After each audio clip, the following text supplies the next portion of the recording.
أقول قال الله جل جلاله والمصطفى الهادي ولا أتأول. بسم اللہ الرحمن الرحیم. الحمدللہ رب العالمین والصلاة والسلام علی اشرف الانبیاء وسید المرسلین. اما بعد رب اشرح لی صدری ویسر لی امری واحلل عقدۃ من لسانی یفقہوا قولی. ربنا زدنا علما. قرآن حکیم کے 10ویں پارے کی تفسیر کا خلاصہ پیش کیا جا رہا ہے اور سورۃ الانفال وہ جاری ہے. اور اس پارے کی ابتدا میں بتایا گیا ہے کہ مال غنیمت اس میں سے 5واں حصہ بیت المال کے لیے نکال کر باقی جو ہیں 4 حصے جو ہیں وہ خمس مجاہدین میں تقسیم کر دیے جائیں گے. اور اس حوالے سے اللہ رب العزت ارشاد فرماتا ہے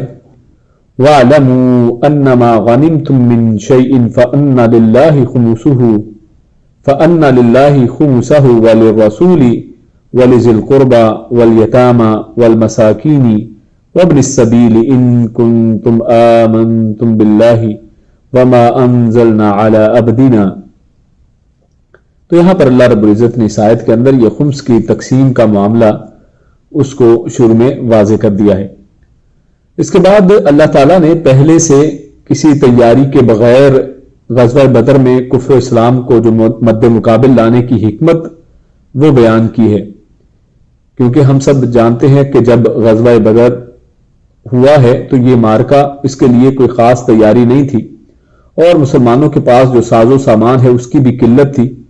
تو اللہ رب العزت نے اس کی حکمت بتائی ہے اور یہ کہ اگر تم مقابلے کا وقت مقرر کر لیتے یعنی پہلے سے تمہیں معلوم ہوتا کہ کب مقابلہ ہونے والا ہے تو اللہ رب العزت نے ارشاد فرمایا ہے کہ اس کے اوپر کیا کیا امکان ہو سکتے تھے. اللہ فرماتا ہے مسلمان اپنی تعداد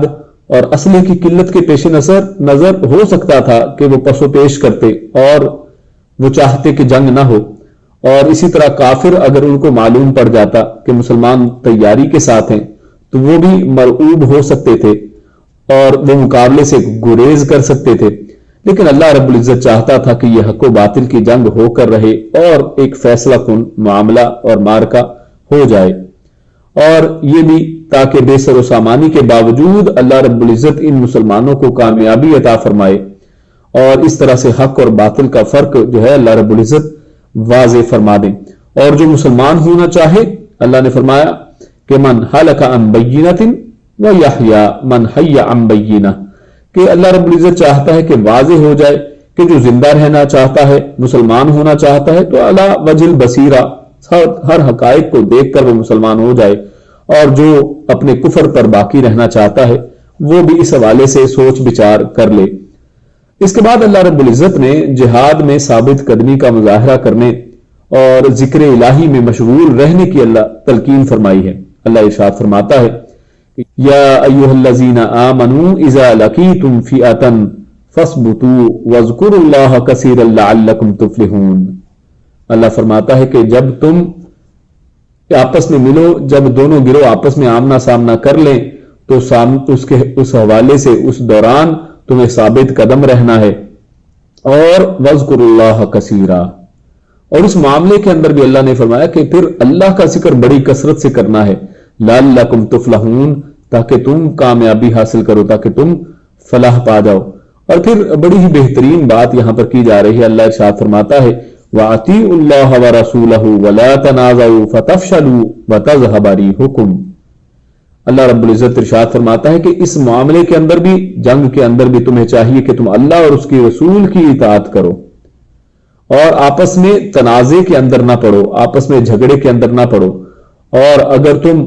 اختلاف کرو گے تو اختلاف کا نتیجہ کیا ہوگا؟ اللہ ارشاد فرماتا ہے فَتَفْشَلُوا وَتَذْهَبَ رِيحُكُمْ، کہ تم بزدل ہو جاؤ گے اور تمہاری ہوا اکھڑ جائے گی، تمہارے اندر سے ہوا نکل جائے گی. اور آج ہم اس کا ایک نمونہ ہمارے سامنے ہے کہ مسلمان اس دنیا کے اندر 55 سے زیادہ ممالک جو ہیں مسلم ممالک اس وقت موجود ہیں، لیکن اس کے باوجود کیونکہ ہوا نہیں ہے، ہوا اکھڑ چکی ہے، بزدلی ہے، تو اس وجہ سے آپ دیکھ سکتے ہیں کہ کس طرح سے مسلمان ان غیروں سے مرعوب ہو چکے ہیں. اور ہوا جو ہے وہ انسان کو حوصلہ دیتی ہے، انسان کو باروب رکھتی ہے اور انسان کو بڑا بنا کر دکھاتی ہے۔ آپ اس کی مثال اس طرح سے لے لیجئے کہ اگر کسی گاڑی کے ٹائروں کے اندر سے ہوا نکل جائے تو وہ گاڑی ایک انچ بھی آگے نہیں بڑھ سکتی ہے، ایک قدم بھی نہیں وہ آگے بڑھ سکتی ہے۔ تو آپ یہ کہہ سکتے ہیں کہ انسان کے گاڑی کے اندر جو روح ہے وہ اصل میں ریح ہے، جہاں یعنی ریح کا مطلب ہوا۔ تو اصل میں جب تک ہوا اس کے اندر ہے تو وہ چلتی رہے گی اور وہ کسی کام کی رہے گی، اور ہوا ختم ہو گئی تو وہ کسی کام کی نہیں ہے۔ اور آج یہ اس کا حالت جو ہے ہماری امت مسلمہ کا، وہ حالت آپ کے سامنے ہی ہے۔ اور یہ کیونکہ انہوں نے اختلاف کیا ہے، کیونکہ ہم آپسی تنازعات کا شکار ہو چکے ہیں۔ اور آخر میں اللہ رب العزت نے فرمایا وَاصْبِرُوا إِنَّ اللَّهَ مَعَ الصَّابِرِينَ، اور صبر بھی کرو۔ یعنی انسان اپنی تمام تر کوشش کر لے لیکن اس کے بعد اللہ رب العزت کے اوپر صبر کرے، اور اپنی جو اس کے اندر مشکلات آتی ہیں ان کے اوپر صبر اور ہمت اور استقامت کو دکھائے، تو اللہ رب العزت یقیناً ان اللہ مع الصابرین، کہ اللہ رب العزت جو ہے وہ صبر کرنے والوں کے ساتھ ہیں۔ پھر اس کے بعد کافر ریاکاری اور تکبر کے ساتھ میدان میں نکلے۔ ہم جانتے ہیں کہ یہ میدان بدر کے اندر کیا ہوا کہ وہ بڑے تکبر کے ساتھ آئے، تاکہ اہل ایمان کو، ان کا عقیدہ، ان کا ارادہ یہ تھا کہ اہل ایمان کو ایک ہی دفعہ جو ہے ختم کر دیں گے اور اللہ تعالیٰ کے راستے سے ان کو روک دیں گے۔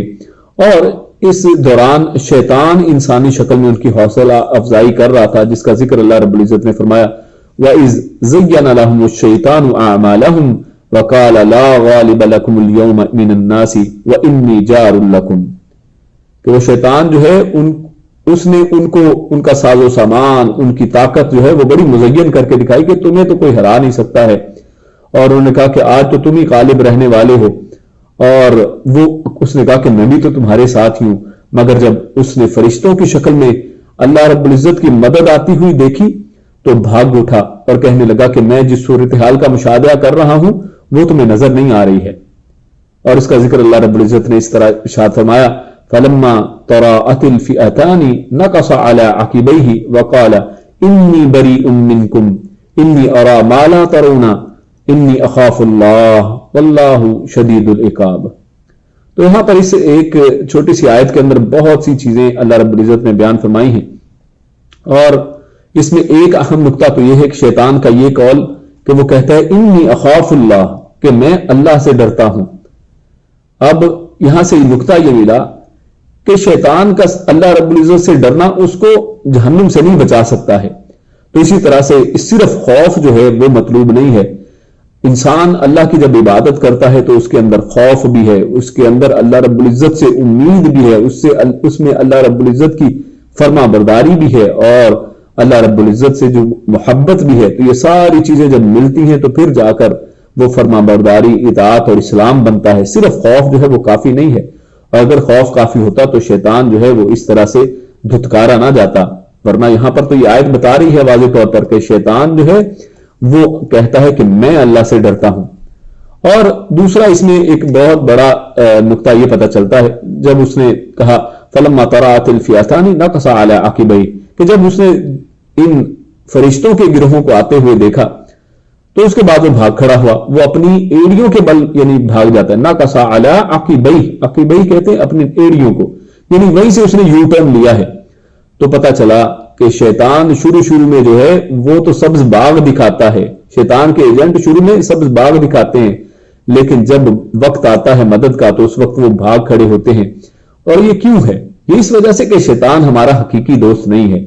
یہ ایک فراڈ ہے کہ جو انسانوں کو طرح طرح کے جو ہے فراڈ اور مزین کر کے چیزیں دکھا دیتا ہے،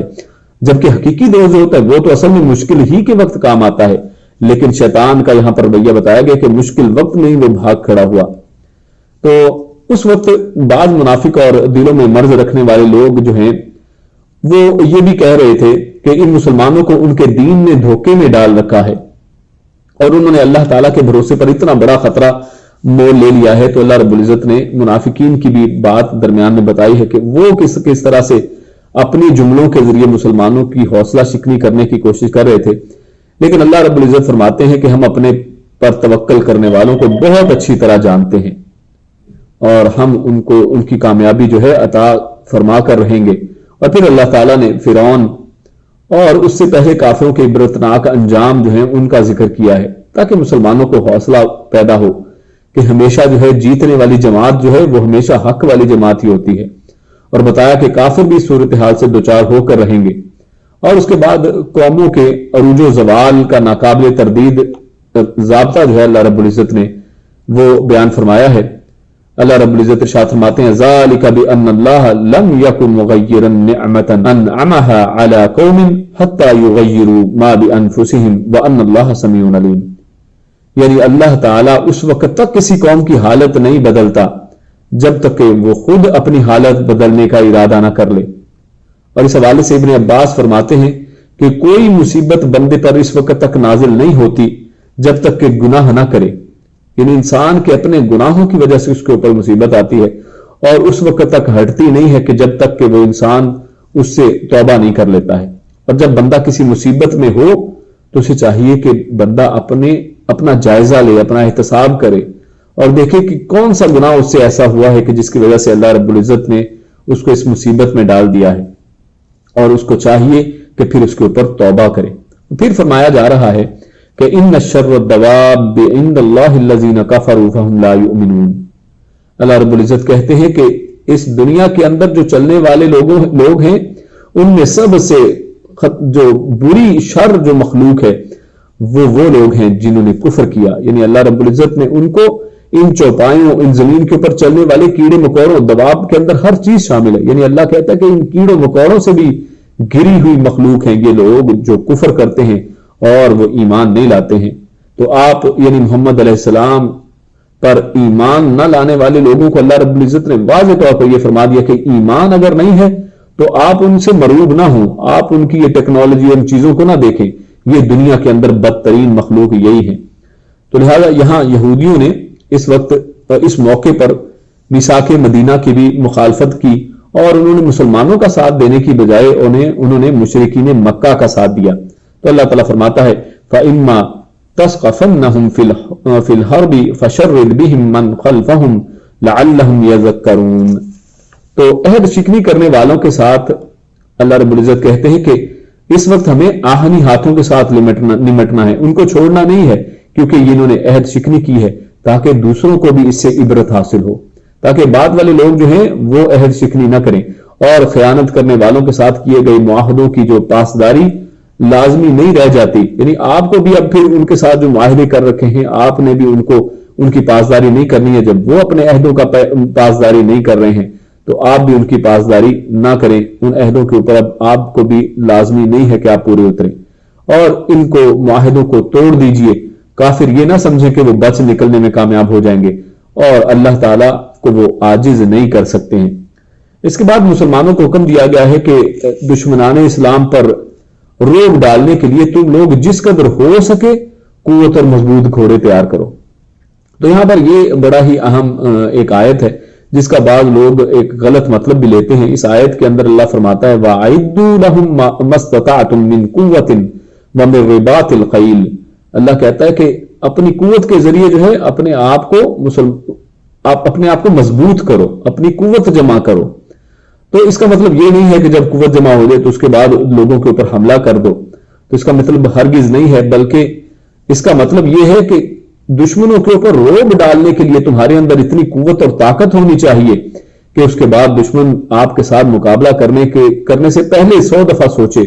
اور اس کا مظاہرہ آپ فتح مکہ کے اندر دیکھ چکے ہیں کہ جب مسلمان ایک طاقت کے ساتھ جب جاتے ہیں تو کسی کفر کو ان کے ساتھ لڑنے کی کوئی ہمت ہی نہیں ہوتی ہے۔ اور اس کی دوسری دلیل یہ ہے کہ اس کا معنی یہ لیا جائے کہ اس کے فوراً بعد جو اگلی آیت ہے اس کے اندر اللہ نے فرمایا وَإِن جَنَحُوا لِلسَّلْمِ فَاجْنَحْ لَهَا، کہ اگر وہ تمہارے ساتھ صلح کرنا چاہیں تو صلح کر لینا، یعنی مطلب یہ ہے کہ تمہیں طاقت بنانے کا مقصد یہ ہے کہ دشمن کی فتنے سے تم بچ جاؤ، اور دشمن تمہارے روب کے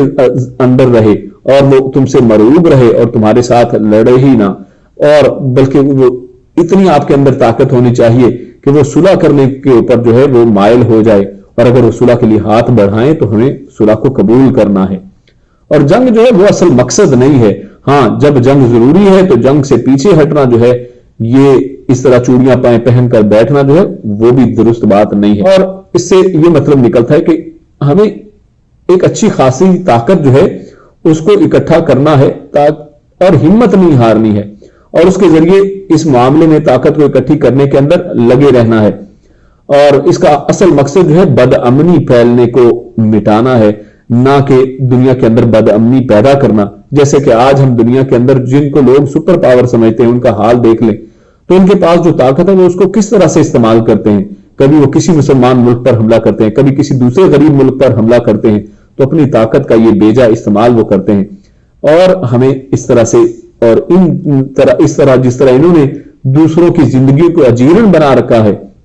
اور دنیا کے اندر بد امنی پھیلا رکھی ہے، یہ اصل میں مقصد ہی نہیں ہے۔ مقصد تو دنیا کے اندر جو ہے اصلاح کرنا جو ہے وہ اصل مقصد ہے۔ اور ابتدا میں جب مسلمانوں کی تعداد کم تھی تو اگر مسلمانوں اور کافروں میں 1 اور 10 کا تناسب ہو تو اللہ رب العزت نے اس حوالے سے خوشخبری دی کہ تمہارا 1 اور 10 کا تناسب ہو تو پھر تم میدان میں اچھی طرح سے لڑو، اور تمہیں میدان سے ہٹنا نہیں ہے اور فرار نہیں اختیار کرنا ہے، اور تم 1 جو ہے وہ 10 کے برابر ہوگے، اور اس میں کوئی حرج والی بات نہیں ہے، اللہ رب العزت تمہاری مدد کریں گے۔ اور اگر کوئی اس کے باوجود ہٹتا ہے تو پھر یہ گناہ کبیرہ ہے۔ اور پھر جب تعداد زیادہ ہو گئی تو 1 اور 2 کا تناسب اللہ رب العزت نے باقی رکھا کہ جو ہے 1 جو ہے وہ 2 کے مقابل میں وہ بالکل صحیح ہے، اور اگر اتنی طاقت تمہارے اندر ہے تو پھر میدان کو چھوڑنے کی اجازت نہیں ہے، ادروائز میدان کو چھوڑنے کی اللہ رب العزت نے اجازت دی ہے کہ آپ اس حساب سے دیکھ لو تمہاری طاقت کتنی ہے۔ اس کے بعد ہجرت و نصرت کا حکم اللہ رب العزت نے بیان کیا ہے کہ جب کسی علاقے میں رہ کر اپنا ایمان بچانا مشکل ہو جائے تو انسان کو چاہیے کہ پھر ہجرت کر جائے، پھر اس کے اپنے رشتہ داروں اور وطن کی محبت وغیرہ کی وجہ سے اس زمین کے ساتھ چپکے نہیں رہنا چاہیے، بلکہ وہاں سے ہجرت کر کے اپنے ایمانی رشتہ داروں کے ساتھ جا کر مقیم ہونا چاہیے۔ تو اصل رشتہ داری ایمان کی رشتہ داری ہے، اور ایمانی تقاضوں کو پورا کرتے ہوئے ہجرت نہ کرنے پر اللہ رب العزت نے بڑی سخت وعید سنائی ہے کہ اس سے دنیا میں فتنہ و فساد اصل میں پیدا ہوتا ہے کہ جب انسان اس طرح سے اپنی زمین کے ساتھ چپکا رہتا ہے۔ اس کے بعد سورہ توبہ شروع ہوتی ہے، اور اس سورت کے اندر جہاد سے پیچھے رہ جانے والے 3 مخلص جو مسلمانوں کی توبہ قبول ہونے کا اعلان ہے۔ اور جتنی بار توبہ کا ذکر اس سورت کے اندر کیا گیا ہے، اور تقریباً 17 دفعہ اس سورت کے اندر توبہ کو بار بار ذکر کیا گیا ہے، تو اسی نسبت سے اس سورت کا نام جو ہے سورۃ التوبہ رکھا گیا ہے۔ اور اس سورت کا ایک نام جو ہے سورۃ البراءہ یا براءت بھی کہا جاتا ہے، اور وہ اس لحاظ سے ہے کہ شروع میں مشرکین سے برات کا اعلان اللہ رب العزت نے شروع ہی میں کر دیا ہے، اور فرمایا براءۃ من اللہ ورسولہ، اور اسی لفظ سے اس سورت کا آغاز کیا گیا۔ پھر اس سورت کے حوالے سے ایک اہم بات یہ ہے کہ یہ سورت اس کے شروع میں بسم اللہ نہیں ہے، تو اس کی وجہ اصل میں یہ بتائی گئی ہے کہ سورہ توبہ اور جو اس سے پچھلی سورت سورۃ الانفال گزری ہے، ان دونوں کے واقعات جو ہیں ایک دوسرے سے ملے جلے ہیں، ایک ہی طرح کے واقعات ہیں، اور دونوں کے اندر موضوع جو ہے جہاد اور اللہ کے راستے کے اندر فی سبیل اللہ لڑنا جو ہے وہ اس کے اندر موضوعات ہیں، اور اس لیے ان دونوں صورتوں کو ایک ہی صورت کے حکم میں لیا گیا ہے، اور اس لیے ان دونوں کے درمیان میں بسم اللہ جو ہے بسم اللہ الرحمن الرحیم جو ہر صورت کے شروع میں ہوتی ہے، یہ سورۃ التوبہ کے شروع میں نہیں ہے، کیونکہ یہ کنٹینیوشن ہے، یہ تسلسل ہے پچھلی سورت سورۃ الانفال ہی کا۔ اور اس کے علاوہ ایک اور وجہ یہ بتائی گئی ہے کہ اس میں کفار کے لیے مہلت ختم کر کے کھلا ہوا اعلان جنگ اللہ رب العزت نے کیا ہے کہ اب کفار کو جتنی مہلت ملنی تھی دینی تھی وہ دے دی گئی ہے، اور اب ان کے ساتھ جنگ کرنے کا اعلان اللہ رب العزت نے کیا ہے کہ اب ان کے ساتھ 2 ہاتھ کر لیے جائیں، اب حق اور باطل کا واضح طور پر فیصلہ ہو جائے۔ تو اس لیے اس کے شروع میں بسم اللہ الرحمن الرحیم نہیں لائی گئی، کیونکہ بسم اللہ کے اندر الرحمن اور الرحیم یعنی ایک رحم دل جو ذات جو ہے اس کا تذکرہ آتا ہے، تو اللہ رب العزت نے اس کے ساتھ اس کو شروع نہیں کیا ہے۔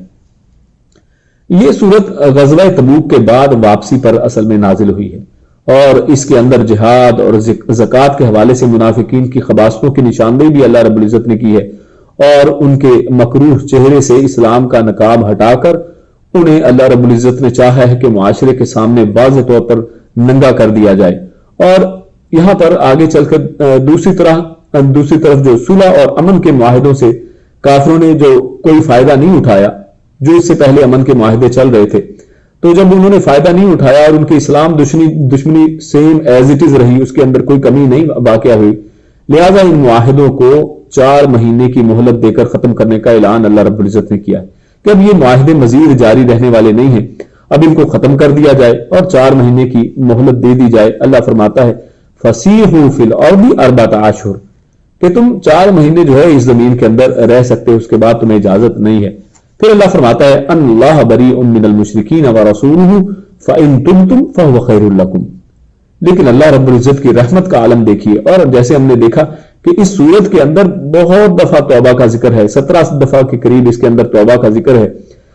تو اللہ رب العزت نے دیکھیے شروع آغاز کس سے کیا ہے؟ برات کے ساتھ کیا ہے، کہ اللہ کی برات ہے اور مومنوں کی اس کے ساتھ برات ہے، رسول اللہ صلی اللہ علیہ وسلم کی برات ہے ایسے مشرکین کے ساتھ۔ لیکن اس کے باوجود اللہ کی رحمت کا عالم دیکھیے، اللہ فرماتا ہے فَإِن تُبْتُمْ، کہ پھر بھی اگر تم نے توبہ کر لی فَهُوَ خَيْرٌ لَكُمْ، تو وہی تمہارے لیے زیادہ بہتر ہے۔ کہ توبہ جو ہے وہ بہت بڑی چیز ہے، توبہ بڑے بڑے گناہوں کو معاف کر دیتی ہے۔ پھر اس کے بعد اللہ فرماتا ہے وَإِنْ أَحَدٌ مِّنَ الْمُشْرِكِينَ اسْتَجَارَكَ فَأَجِرْهُ حَتَّى يَسْمَعَ كَلَامَ اللَّهِ ثُمَّ أَبْلِغْهُ بَأْمَنَهُ ذَلِكَ بِأَنَّهُمْ قَوْمٌ لَا يَعْلَمُونَ۔ پھر یہ بھی بڑی ہی کمال آیت اللہ رب العزت یہاں پر لے آئے ہیں، اور اس کے اندر ان لوگوں کے منہ کے اوپر تماچا ہے کہ جو آج اسلام کو اور مسلمانوں کو دہشت گرد سمجھتے ہیں، دہشت گردی کا دین سمجھتے ہیں، اور کہتے ہیں کہ اسلام تلوار کے ساتھ پھیلا ہے، جبکہ یہاں پر یہ حکم دیا جا رہا ہے مسلمانوں کو کہ اگر کوئی مشرک تمہارے پاس پناہ کے لیے آتا ہے، اگر وہ تمہارے کسی ایسے علاقے میں رہتا ہے جہاں پر اسلام اور مسلمان ان کی اکثریت ہے، تو اور اگر کبھی فتنہ فساد پیدا ہو، کبھی کوئی ایسے حالات پیدا ہوں، تو تمہارا فرض ہے کہ تم اس مشرک کو پناہ دو۔ تو اس وقت پناہ دینا یعنی ایسا نہیں ہے کہ سب مل کر اسی کے گھر کے اوپر ٹوٹ پڑیں، بلکہ اس کو پناہ دی جائے، اگر وہ پناہ مانگتا ہے اس کو پناہ دو، اور حتیٰ کہ اس کو اس جگہ اس کے اوپر کلام اللہ پیش کرو۔ تو یہاں پر دعوت کی بھی اہمیت اللہ نے بتائی ہے کہ اس کو پناہ دینے کے اندر ایک حکمت یہ ہے کہ آپ اس کو پناہ دیں، اس کے سامنے آپ نمازیں پڑھیں گے، اس کے سامنے آپ قرآن کریم کی تلاوت کریں، اس کو قرآن کریم کا میسج، اس پیغام اس تک پہنچائیں۔ اور اسی لیے جن معاشروں کے اندر لوگ جو ہے مسلمان اور ہندو یا کفار جو ہے مل کر رہتے ہیں، تو مسلمانوں کو وہاں پر یہ فریضہ انجام دینا چاہیے کہ ان تک قرآن کا پیغام ضرور پہنچائیں اور ان کے ساتھ اچھا سلوک کریں، اور اسلام کا ایک اچھا میسج ان تک جائے۔ اور اللہ رب العزت یہاں پر فرماتے ہیں کہ آپ ان کو پناہ دیجئے، پھر اس کے بعد کلام اللہ ان تک کے کانوں تک پہنچ جانا چاہیے، ان کو اللہ کا پیغام پہنچائیں، اور حتیٰ کہ پھر اس کے بعد ان کو منع یعنی امن کی جگہ تک، یا اگر کہیں خانہ جنگی ہے تو امن کی جو کیمپ ہیں، امن کیمپ ہیں، ان تک پہنچا دیں۔ اور یہ اصل میں ان مشرکوں کے لیے بات کی جا رہی ہے کہ جو آپ کے ساتھ لڑ نہیں رہے ہیں بلکہ آپ سے پناہ طلب کر رہے ہیں۔ ہاں دوسری طرف جو کفار آپ کے ساتھ لڑنے کو تیار ہیں، جو آپ کے سامنے تلواریں لے کر کھڑے ہیں، تو ان کے ساتھ یقیناً لڑا جائے گا، تو وہاں پر ایسا نہیں ہے۔ پھر اس کے بعد اللہ رب العزت فرماتا ہے کہ 2 چیزیں معاشرتی زندگی کے لیے بہت ضروری ہیں، ورنہ یہ جو معاشرہ ہے یہ ایک جنگل بن کے رہ جائے گا۔ اللہ فرماتا ہے لا يرقبون في مؤمن الا ولا ذمة واولئك هم المعتدون۔ یہاں پر اصل میں الن اور ذمتن ان دونوں کے حوالے سے بات کی گئی ہے۔ الن اصل میں اس رشتہ دار کو کہتے ہیں جو ایک یعنی قریبی رشتہ دار ہیں، آدمی کے جو تمام رشتہ دار ہیں ان کے حوالے سے بات کی گئی ہے کہ تم ان کی نگرانی کرو، ان کا خیال رکھو، اور ان کے ساتھ اچھا جو سلوک ان کے حقوق ہیں ان کو ادا کرو۔ اور دوسرا اللہ رب العزت نے ذمہ جو لوگ ہیں، جو آپ کے ذمے ہیں، جو آپ کے انڈر پروٹیکشن ہیں، اور جنہوں نے آپ کی نگرانی اختیار کر لی ہے، آپ کو چاہیے کہ ان کے ساتھ بھی اچھا سلوک کریں۔ اس کے بعد ایک پس منظر میں ایک بات ہے کہ 2 مسلمانوں کی آپس میں گفتگو ہوئی، اور ایک نے کہا کہ حضور علیہ السلام کے ساتھ جہاد میں شرکت کے بہت سے مواقع مل چکے ہیں، تو اب میں چاہوں گا کہ اب خانہ کعبہ کے پاس رہا جائے اور خانہ کعبہ میں عبادت کی جائے اور حاجیوں کو پانی پلایا جائے، ان کی خدمت وغیرہ کی جائے، سعادت حاصل کی جائے۔ اور دوسرے کہا کہ جہاد کے برابر کوئی دوسرا عمل نہیں ہو سکتا ہے، لہذا میں تو اللہ کے نبی کے ساتھ ان کے ساتھ جاؤں گا، جہاد کی سعادت حاصل کروں گا۔ تو نبی اکرم صلی اللہ علیہ وسلم نے یہ آیت پڑھ کر سنائی الذین آمنوا وہاجروا وجاہدوا فی سبیل اللہ باموالہم وانفسہم اعظم درجۃ عند اللہ واولئک هم الفائزون، کہ کیا تم نے کعبۃ اللہ کی عبادت اور حاجیوں کو پانی پلانے کی خدمت کو جہاد فی سبیل اللہ کے برابر سمجھ لیا ہے؟ یہ آیت پڑھ کر اللہ کے نبی نے یہ فرمایا کہ تم نے ان دونوں چیزوں کو برابر سمجھ لیا، جہاد کے برابر یہ چیز نہیں ہو سکتی ہے۔ جہاد کو اللہ رب العزت نے اتنا بڑا بلند مقام عطا فرمایا. اور اس میں ایک اور بات اہم وہ یہ ہے کہ جہاد کے اندر شریک ہونے کے دو طریقے ہیں. ایک ہے بِأَمْوَالِهِمْ کہ انسان اپنے مالوں کے ذریعے جہاد کے اندر شریک ہو، ان مجاہدین کی مدد و نصرت کرے. اور دوسرا وَأَنفُسِهِمْ اور اپنی جانوں کے ذریعے مجاہدین کی خدمت کی جائے اور ان کی مدد کی جائے اور خود اپنی جان کے ساتھ بنفس نفیس جہاد کیا جائے. اب اس کے بعد اللہ رب العزت نے ایک آیت کے اندر یہی جہاد اور اللہ اور اس کے رسول سے محبت اور جہاد سے محبت کے حوالے سے اس کے مقابل میں 8 رشتے گنوائے ہیں. اور اللہ نے فرمایا کہ یہ 8 کے 8 رشتے جو ہیں یہ اللہ اور اس کے رسول اور جہاد سے زیادہ انسان کو محبوب نہیں ہونے چاہیے. ورنہ اللہ رب العزت کا فرمان یہ ہے کہ کل ان کان آباؤکم وابناؤکم واخوانکم وازواجکم وعشیرتکم واموال اقترفتموها وتجارة تخشون کسادها ومساکن ترضونها احب الیکم من اللہ ورسولہ وجہاد فی سبیلہ فتربصوا حتی یأتی اللہ بامرہ. تو اللہ کہتا ہے کہ اگر تمہارے لیے تمہارے آبا، تمہارے باپ دادا، تمہارے والدین، ابناؤکم تمہارے بیٹے، اخوانکم تمہارے بھائی، ازواجکم تمہاری بیویاں، وعشیرتکم اور تمہارے جو رشتہ دار ہیں، واموال اور تمہارے جو مال ہیں جو تم نے اتنا کما کر رکھے ہیں، وتجارت اور وہ تجارت جس کے ساتھ تم بڑی محبت کرتے ہو اور جس کے لٹ جانے کا تمہیں بڑا غم اور فکر رہتی ہے، اور تمہارے وہ گھر کہ جن کو تم پسند کرتے ہو، اگر تم ان چیزوں سے، ان 8 چیزوں کو زیادہ محبت دیتے ہو اللہ سے، اس کے رسول سے اور جہاد سے، فتربصوا تو پھر تمہیں چاہیے کہ تم رکو. کس چیز کے لیے رکو؟ تاکہ اللہ رب العزت تمہارے درمیان میں تمہارا فیصلہ کر دے. یعنی اللہ رب العزت اپنی سختی اور اپنا تمہارے اوپر غضب جو ہے اس کو ظاہر کر دے. اور یہ اللہ تعالیٰ کی نگاہ میں جو ہے یہ ساری چیزیں اللہ فرما رہا ہے کہ برابر نہیں ہیں. ایک طرف ان چیزوں کی، دنیاوی چیزوں کی محبت ہے، تو دوسری طرف اللہ سے محبت اور رسول سے محبت ہے. تو ایک مسلمان کے مطمع نظر ہمیشہ جو ہے اللہ اور اس کے رسول کی محبت ہی رہنی چاہیے. اور اسی طرح جہاد کے ساتھ محبت اور جہاد سے نفرت اور جہاد کو برا کہنا اور یہ کہنا کہ جناب ہر چیز جو ہے، اب جہاد کسی چیز کا علاج نہیں ہے. آج یہ جملہ بولا جاتا ہے کہ جہاد سے کچھ حاصل ہونے والا نہیں ہے. تو جہاد سے کیوں نہیں حاصل ہونے والا؟ جہاد ہی تو اصل میں اس صورت کے اندر موضوع یہ ہے کہ اللہ چاہتا ہے کہ حق اور باطل کو واضح کر دے. اس کے بعد عیسائیوں کے اپنے عالم اور درویشوں کو رب بنانے کا اللہ نے تذکرہ فرمایا ہے. اللہ فرماتا ہے اتخذوا احبارهم ورهبانهم اربابا من دون اللہ والمسیح ابن مریم، کہ اللہ فرماتا ہے کہ ان لوگوں نے، ان عیسائیوں نے کیا کیا کہ انہوں نے اپنے جو احبار تھے اور رہبان تھے، احبار عالموں کو کہتے ہیں، علم والے لوگ، اور درویش رہبان، انہوں نے اپنے ان عالموں اور درویشوں کو، پیروں فقیروں کو، علماء کو، ان کو رب بنا لیا تھا، اور مسیح عیسیٰ ابن مریم کو بھی رب بنا لیا تھا. تو یہ بات جب اللہ کے نبی صلی اللہ علیہ وسلم نے جب یہ آیت نازل ہوئی تو عدی بن حاتم جو پہلے عیسائی تھے اور عیسائیت سے اسلام قبول کیا تھا، انہوں نے کہا کہ اللہ کے نبی صلی اللہ علیہ وسلم ہم نے تو پہلے ہم تو اپنے انبیاء کو کبھی رب نہیں کہتے تھے، لیکن یہ آیت کہہ رہی ہے کہ رب بنا لیا. تو اللہ کے نبی نے فرمایا کہ کیا جب وہ تمہیں کسی چیز کی حلت کا حکم دیتے کہ یہ چیز تمہارے لیے آج کے بعد حلال ہے یا پھر فلاں چیز تمہارے لیے حرام ہے، تو کیا تمہیں ایز اٹ از مان نہیں لیتے تھے؟ انہوں نے کہا کہ ہم یہ تو کر لیتے تھے، ہم ان کے حلال کو حلال سمجھ لیتے، حرام کو حلال سمجھ لیتے، جو ہمیں وہ کہتے ہیں ہم اس کو ایز اٹ از مان لیتے. تو اللہ کے نبی نے فرمایا یہی اصل میں ان کو رب بنانا ہے کہ آپ اللہ اور اس کے نبی کی بات کو چھوڑ کر آپ ان لوگوں کی باتوں کو اپنے لیے حرف آخر سمجھ لیں، تو یہ اصل میں رب بنانے کے برابر ہے. اور آج دیکھیں کہ کتنی ہی شخصیات ہیں کہ ایک ایک شخص کے پیچھے ایک ایک پوری قوم تیار بیٹھی ہے، پورا فرقہ ہے کہ اس نے جو کہہ دیا اس کے پیچھے لڑنے مرنے کو تیار ہیں، جس طرح اللہ اور اس کے رسول کی خاطر لڑنا چاہیے تھا. اس کے بعد اللہ فرماتا ہے کہ یا ایھا الذین آمنوا ان کثیرا من الاحبار والرهبان لیاکلون اموال الناس بالباطل ویصدون عن سبیل اللہ. اللہ نے اسی موضوع کو اور وضاحت کے ساتھ یہاں پر بیان کر دیا ہے آیت نمبر 34 کے اندر کہ اکثر جو رہبان ہیں اور احبار ہیں، یہ علماء اور یہ درویش اور یہ پیر فقیر، ان کا اصل میں مقصد کیا ہوتا ہے؟ اکثر ان میں اللہ رب العزت نے کثیرن کا لفظ اختیار کیا ہے کہ زیادہ تر آپ کو ایسے لوگ ہی ملیں گے جو کیا کرتے ہیں، لا یاکلون اموال الناس بالباطل، کہ ان کی نظر لوگوں کے پیسے کے اوپر ہوتی ہے کہ کس طرح سے روٹی آ جائے، کس طرح سے حلوہ مل جائے، کس طرح سے پیسہ بٹور لیا جائے، کس طرح سے کرشمے دکھا کر لوگوں کو بیوقوف بنا کر اپنی تجوریوں کو بھرا جائے،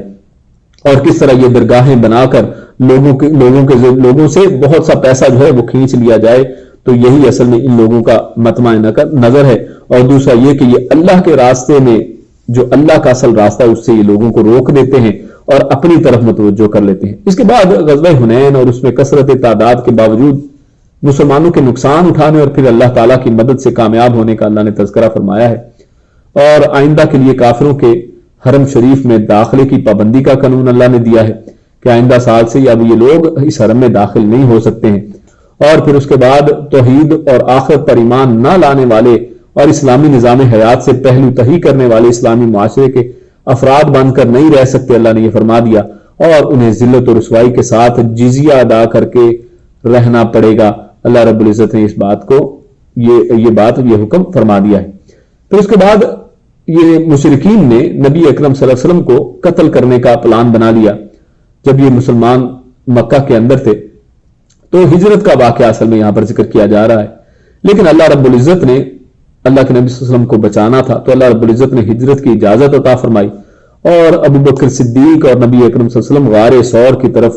پہنچتے ہیں اور غار ثور کے اندر پناہ لیتے ہیں. اور اب یہ مشرکین جو ہیں مکہ والے یہ بھی ڈھونڈتے ڈانٹتے پیچھا کرتے ہوئے نبی اکرم صلی اللہ علیہ وسلم کے اسی غار کے باہر پہنچ جاتے ہیں. اور اسی اسنا میں حضرت ابو بکر صدیق نگاہ پڑتی ہے ان کی اور یہ ان کے پاؤں کو دیکھ رہے ہیں. یعنی اگر وہ لوگ صرف مڑ کر جھک کر نیچے دیکھتے تو ان دونوں کو پا لیتے. تو اس وقت جو ابو بکر صدیق رضی اللہ تعالی عنہ ان کو ایک پریشانی لاحق ہوئی. تو اس کے اوپر آپ صلی اللہ علیہ وسلم نے ان کی طرف جو ہے آپ صلی اللہ علیہ وسلم نے فرمایا لا تحزن ان اللہ معنا. یعنی ابو بکر صدیق وہ تو باہر دیکھ رہے ہیں کہ لوگوں کے قدم نظر آ رہے ہیں، لیکن نبی اکرم صلی اللہ علیہ وسلم نے تو پریشانی بالکل نہیں پریشان ہوئے اور انہوں نے باہر ان کے قدموں کو بھی نہیں دیکھا، سیدھا واضح ایک بات بتا دی. انہوں نے کہا کہ تمہیں ڈرنے کی کوئی ضرورت نہیں ہے، ان اللہ بے شک اللہ معنا، اللہ ہم سب کے ساتھ ہے. اور یہاں پر جمع کا صیغہ استعمال کیا ہے. اس میں بہت سے نکات ہیں اور ان میں سے ایک نقطہ تو یہ کہ اللہ کے نبی صلی اللہ علیہ وسلم نے یہ نہیں کہا کہ اللہ میرے ساتھ ہے، بلکہ کہا کہ اللہ ہم سب کے ساتھ ہے. یعنی اللہ میرے اور تمہارے ساتھ ہے، مسلمانوں کے ساتھ ہے. تو اس میں صحابہ کرام کی یہ جماعت جو ہے اس کی فضیلت بھی آتی ہے کہ نبی اکرم صلی اللہ علیہ وسلم نے اس کو صرف اپنے ساتھ خاص نہیں کیا ہے بلکہ اللہ کی مدد کو سب کے ساتھ خاص کیا ہے. جبکہ اس کے مقابل میں ہم دیکھتے ہیں کہ موسیٰ علیہ السلام جب دریا کے کنارے پہنچتے ہیں اور جب ان کی قوم جو ہے اسی طرح حزن کا شکار ہوتی ہے اور وہ بھی اپنی قوم سے وہ پھر کیا کہتے ہیں کہ اللہ رب العزت میرے ساتھ ہے، وہاں پر انہوں نے معنی نہیں کہا ہے. یعنی یہ فرق ہے امت محمد کے اندر، نبی اکرم صلی اللہ علیہ وسلم کے صحابہ کے اندر اور موسیٰ علیہ السلام کے ساتھیوں کے اندر کہ اللہ رب العزت نے ان کے لیے معنی، اللہ کے نبی صلی اللہ علیہ وسلم نے معنی کا لفظ استعمال کیا ہے. اور اس کے بعد اس میں ایک اور معنی وہ اس کو بھی سمجھ لیں کہ بعض لوگ یہ معکم کا جو لفظ قرآن کریم کے اندر آتا ہے اس سے یہ معنی لیتے ہیں کہ اس سے مراد کہ اللہ رب العزت ہم سب کے ساتھ، یعنی اس دنیا کے اندر اللہ رب العزت موجود ہے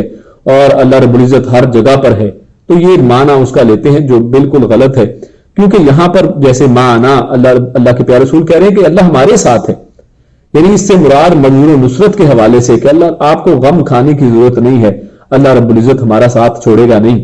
اور اگر اللہ رب العزت ہر جگہ ہوتا تو پھر یہ تو اللہ رب العزت کفار کے ساتھ بھی ہے. اور اسی طرح موسیٰ علیہ السلام نے کیوں کہا کہ اللہ میرے ساتھ ہے؟ تو یہ تمام الفاظ بتاتے ہیں کہ جہاں پر اللہ رب العزت کی قرآن کریم کے اندر اپنے لیے استعمال کرتے ہیں یہ لفظ، تو وہاں پر اس سے مراد یہ ہے کہ اللہ رب العزت کی مدد و نصرت جو ہے انسانوں کے ساتھ ہے. اللہ تمہارے ساتھ ہے، معکم سے مراد یہ ہے کہ اللہ رب العزت تمہارے ساتھ ہے، اس کی مدد و نصرت تمہیں حاصل ہے.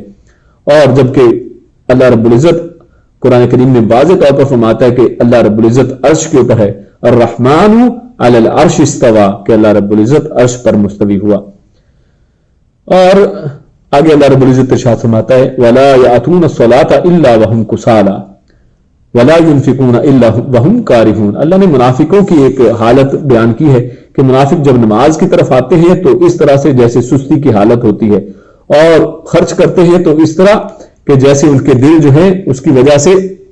کراہت کر رہے ہوتے ہیں، وہ اس کو پسند نہیں کرتے ہیں انفاق کرنے کو. یہ منافقین کی حالت ہے. آج ہم اسلام میں مسلمانوں کی حالت دیکھیں کہ آج ہماری حالت بھی منافقوں جیسی نہیں ہے کہ ہم چاقو چوبند نماز کی طرف جاتے ہیں یا ہمارا دل نہیں کر رہا ہوتا، بس بڑی مجبوراً اٹھنا پڑتا ہے، اور اس میں ان لوگوں کے لیے تو اس سے بھی بڑا سبق ہے جو نماز کے لیے جاتے ہی نہیں ہیں۔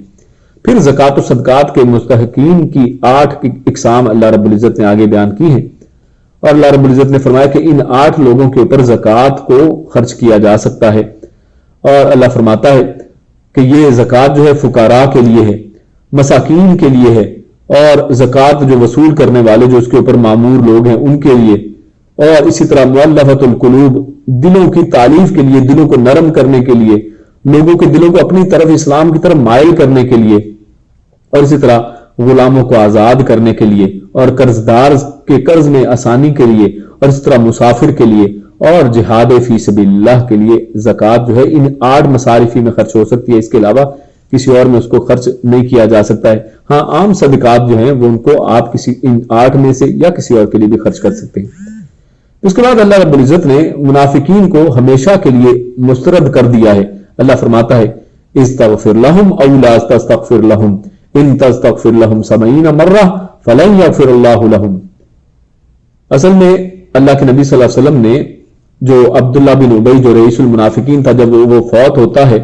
تو ان کا بیٹا جو مسلمان ہو چکا تھا اللہ کے نبی صلی اللہ علیہ وسلم کے پاس آتا ہے کہ آپ میرے والد کی نماز جنازہ پڑھا دیں،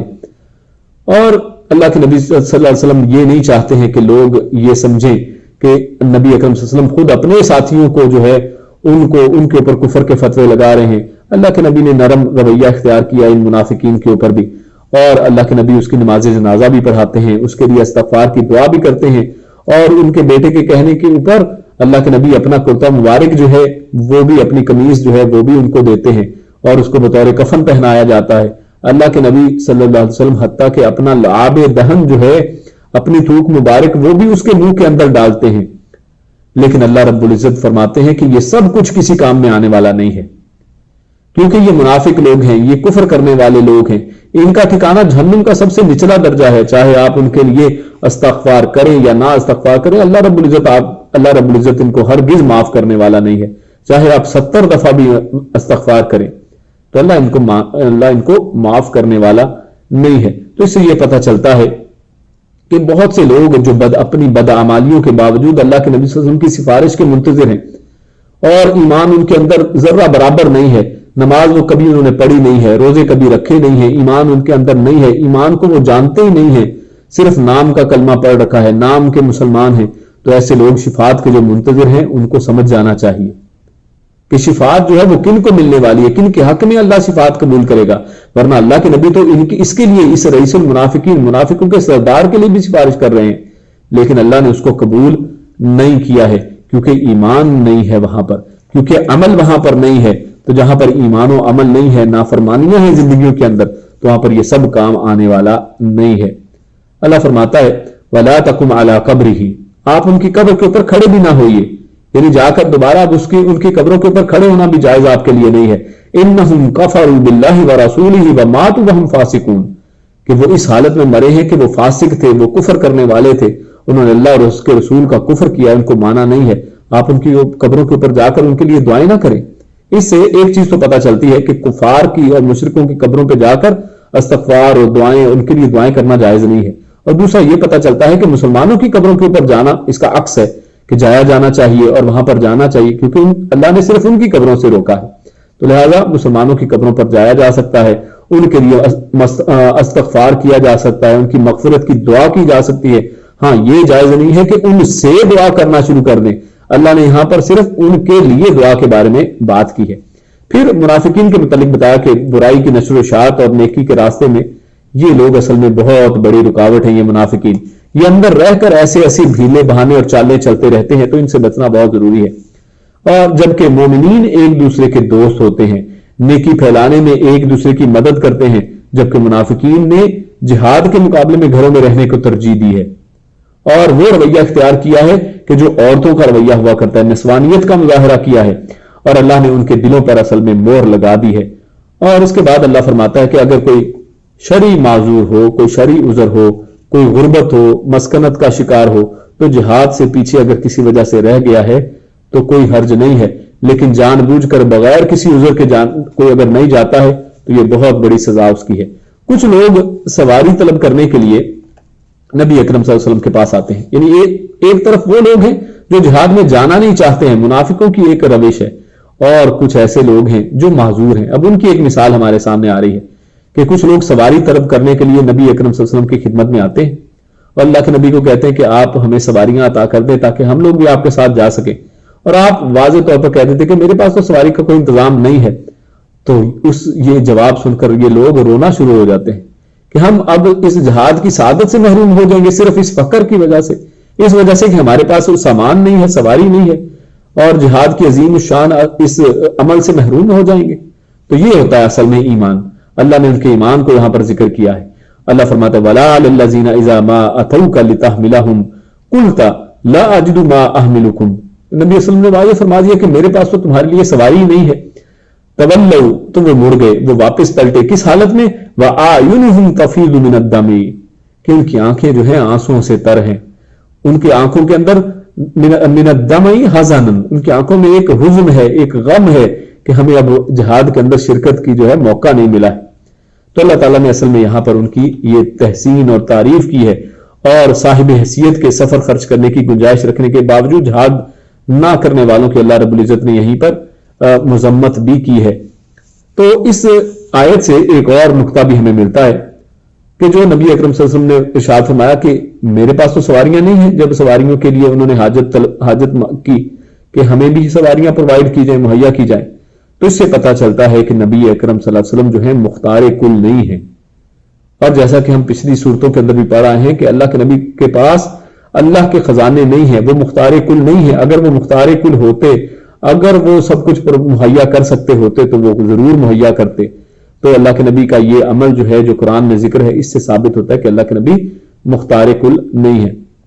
اور دوسرا یہ نقطہ کہ اگر کسی کی نیت نیک کام میں شرکت کی ہو مگر وہ شرکت نہ کر سکے تو اللہ شرکت کرنے والوں کے برابر اجر عطا فرماتا ہے۔ یعنی شرکت نہیں کر سکا، اس کی نیت تھی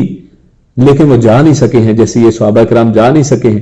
تو اس میں کوئی حرج والی بات نہیں ہے۔ اللہ رب العزت آپ کو گھر بیٹھے ہی اتنا اجر و ثواب عطا فرماتا ہے۔ تو یہ بہت بڑی بات اللہ رب العزت نے مسلمانوں کے لیے، اور جو بیچارے جو ایسے لوگ ہیں جو معذور ہیں کسی وجہ سے، جیسے کئی لوگ بہت غریب ہیں، وہ صدقہ خیرات نہیں کر سکتے ہیں، بہت سے لوگ ہیں جن کو اللہ نے زکوٰۃ کے نصاب تک نہیں پہنچایا ہے، لیکن اگر ان کی نیت اچھی ہے کہ اگر کاش ہمارے پاس ہوتا ہم بھی اتنا اتنا خرچ کرتے، تو اللہ رب العزت یقیناً ان کی یہ نیتوں کے برابر ان کو اجر و ثواب دینے والے ہیں۔ اسی پر یہ پارہ جو ہے وہ ختم ہوتا ہے۔ اللہ رب العزت سے دعا ہے کہ اللہ تعالی ہمیں اس کے دین کی سربلندی کے لیے اپنا مال، جان اور اپنی عزت ہر چیز قربان کرنے کی توفیق عطا فرمائے۔ اللہ رب العزت ہمیں نیک عمل اور اچھی سمجھ کی توفیق عطا فرمائے۔ السلام علیکم ورحمۃ اللہ وبرکاتہ۔